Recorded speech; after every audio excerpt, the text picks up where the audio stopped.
Most World War II histories, treat water as a background detail, something armies manage through logistics and engineering. Civilians, when mentioned at all, are just assumed to endure shortages passively.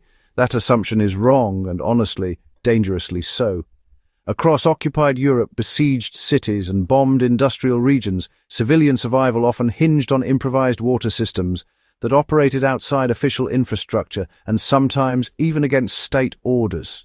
These were not clever tricks in the modern sense.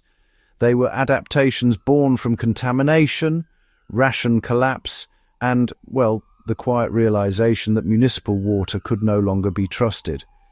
Before we begin, if you value serious evidence-based survival history that looks beyond battle maps and generals, do subscribe to the Survival Record. This channel exists to preserve the hard lessons that simply don't fit neatly into standard war narratives. When municipal water failed, civilians learned that access really mattered more than purity. In cities like Leningrad, Warsaw, and Naples, water systems were among the very first civilian utilities to collapse under siege or bombardment. Pipes froze, pumping stations lost power, and reservoirs became targets. Civilians quickly learned that untreated water was better than no water at all, but only if it could be accessed consistently. In Leningrad, during the winter of 1941-42, residents cut through ice on the Neva River daily, creating informal water points that replaced destroyed infrastructure. These sites became regulated by social custom rather than state authority. Access was staggered, containers standardized, and queues enforced collectively. The lesson was not technical, but social water access systems that survive collapse depend on shared norms, not official oversight.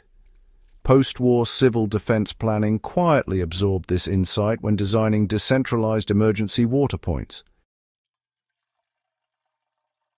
Boiling was not enough, so civilians learned to filter with what they had.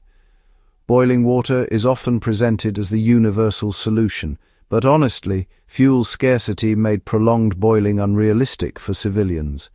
In occupied France and parts of the Balkans, families constructed layered filtration systems using sand, charcoal from cooking fires, and cloth. These filters did not sterilize water in the modern sense, but they removed particulates and reduced visible contamination, enough to lower disease risk when combined with short boiling or chemical treatment.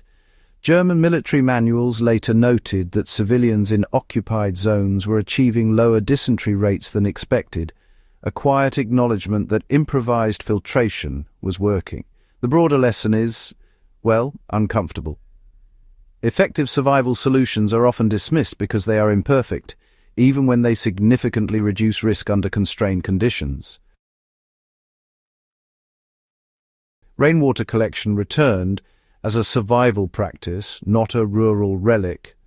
Before modern plumbing, rainwater harvesting was common across Europe. Wartime destruction revived it out of necessity. In bomb-damaged London neighbourhoods, civilians redirected rooftop runoff into bathtubs, bins, and even sandbag-lined pits. Authorities initially discouraged the practice, fearing contamination from debris and soot, but quietly reversed course when water demand outpaced supply. In Japan, urban rainwater collection expanded rapidly after Allied bombing destroyed municipal systems. The practice influenced post-war architectural codes in parts of Asia, embedding cisterns into residential design. What civilians rediscovered was that redundancy, not purity, defines resilience. Rainwater did not replace treated supply, but it reduced dependence on a single failing system. Industrial water sources became lifelines once people learned how to tame them. Factories, rail yards, and power plants required water even during wartime, and civilians noticed. In the Ruhr and northern Italy, workers siphoned non-potable industrial water and adapted it for household use through settling, filtering, and chemical treatment when available. This water often contained oils or metals, but in controlled quantities it was survivable. The key innovation was patience. Letting water settle for days allowed contaminants to separate naturally. These methods were later studied by military engineers, assessing civilian survival under infrastructure denial scenarios during the early Cold War. The uncomfortable conclusion was that populations could survive longer than planners assumed, even using water sources officially deemed unusable. Wells reappeared in cities that had forgotten how to dig them. Urban wells had been sealed or abandoned across Europe by the early 20th century. War reversed that trend.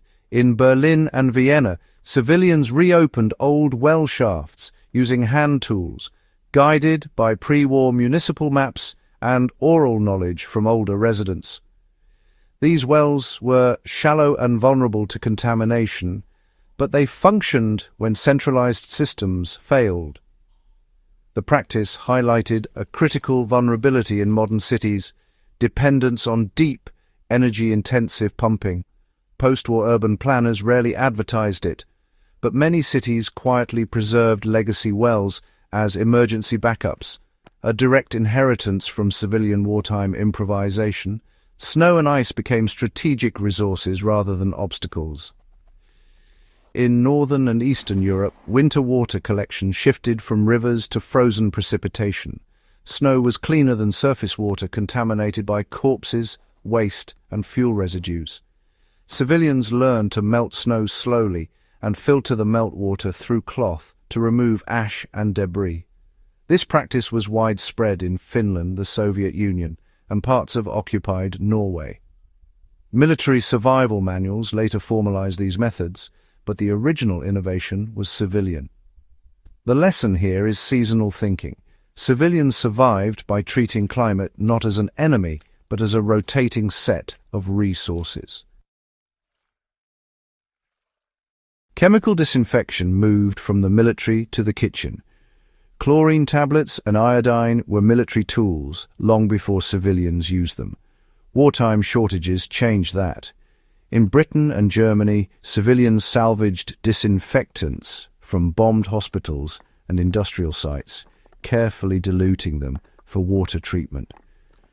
Public health authorities quietly issued guidance on makeshift disinfection, recognizing that uncontrolled contamination posed a greater risk than imperfect chemical use. This blurred the line between civilian and military survival knowledge and laid groundwork for post-war public health education about emergency water treatment. Food water became drinking water when nothing else was available. Civilians learned to treat canned vegetables, soups, and even boiled grains as water sources. In besieged cities, the liquid from preserved foods was collected, diluted, and reused. This practice challenges modern assumptions about hydration sources, but reflects a deeper survival principle. Water exists in many forms, and survival requires flexibility. Military ration design after World War II increasingly accounted for water content, a subtle acknowledgement of civilian ingenuity under extreme scarcity. Wastewater reuse was practiced carefully, not recklessly. Contrary to popular belief, civilians did not indiscriminately drink wastewater. They reused it strategically. Grey water from washing was filtered and reused for cooking grains or cleaning utensils. In Shanghai and Manila, households maintained strict separation between water uses, reducing disease spread. This practice influenced later disaster response doctrine, emphasizing water hierarchy rather than absolute purity. Knowledge spread faster than infrastructure ever could. Perhaps the most important water hack was informational. Civilians shared methods orally, through handwritten notes and via workplace networks. Techniques evolved locally, adapted to materials and climate. This decentralized knowledge transmission proved more resilient than official directives. Modern disaster response still struggles to replicate this flexibility, often relying too heavily on centralized solutions. These wartime water adaptations were not acts of heroism in the conventional sense.